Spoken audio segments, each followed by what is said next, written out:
Blood Cancer UK have been fundraising since 1960 and to date have invested over £500 million in research.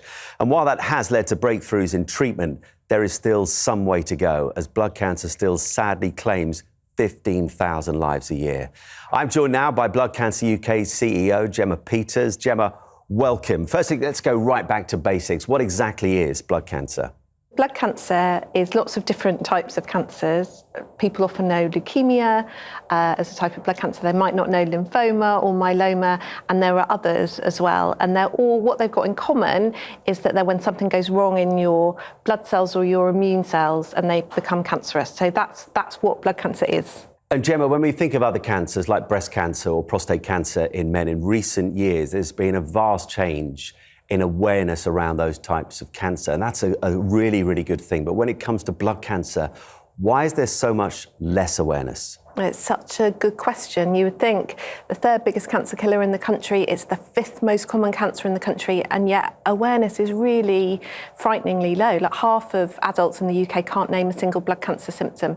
And the reasons for it, I think, are complicated. I think some of it is to do with the fact it's not like a lump that you can cut out, which I think is what we associate with other types of cancer. It's a little bit more complicated than that. And I think the symptoms, there's more complexity in the symptoms. So it's a set of symptoms which would tell someone that they have blood cancer, as opposed to a single lump that they could go and get checked out. Gemma, why does blood cancer typically take longer to diagnose than other types of cancer? And what are the implications of that? Yes, it takes a lot longer, and that's a massive issue for us as an organisation. So it takes a quarter of people go and see their GP 3 to 5 times before they get a diagnosis. And if you imagine, there are gaps between each of those visits, so that adds in a lot of time before people can start treatment. And what that means is when they get to treatment, there can be fewer options for them, and that ultimately affects survival. So we're really focused on trying to get people diagnosed early, because that, at the end of the day, will save lives. And the reasons for it are complicated. I think it's a bit about public awareness. So I think when people see symptoms like weight loss or unexplained bruising, or they get night sweats, they don't necessarily think that could be blood cancer, and so they don't necessarily go to the GP and say that, or they don't connect the dots between a few different symptoms. And then when someone arrives at the GP and presents with symptoms, because blood cancer can affect people of any age, then the person sitting in front of the GP doesn't necessarily look like the sort of person that would have cancer. And so I think that can slow down the process. And we've really got to sort that out if we're going to save more lives. And quite a number of people believe that blood cancer is genetic, but it isn't. So what makes people more susceptible than others? Yes, you're right. So for almost everybody, it is something that is caused by mutations or abnormalities that are happening in people's DNA as they live and then they go through life.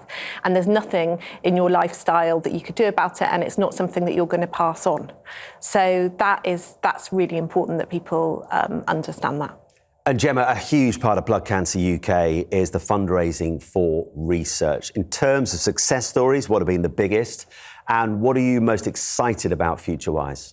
So, well, I mean, £500 million invested in research because of people fundraising up and down the country. It's amazing, isn't it? And there have been huge breakthroughs, not just here in the UK, but that have impacted all over the world in blood cancer treatment. So what would I pick out? Maybe the minimal residual disease test, which is a test that after treatment means we can see if there are cancer cells still circulating at a level that we were never able to see before. So that means we can carry on treating some people that we didn't realise needed to be carried on treating, and we can stop treating some other people.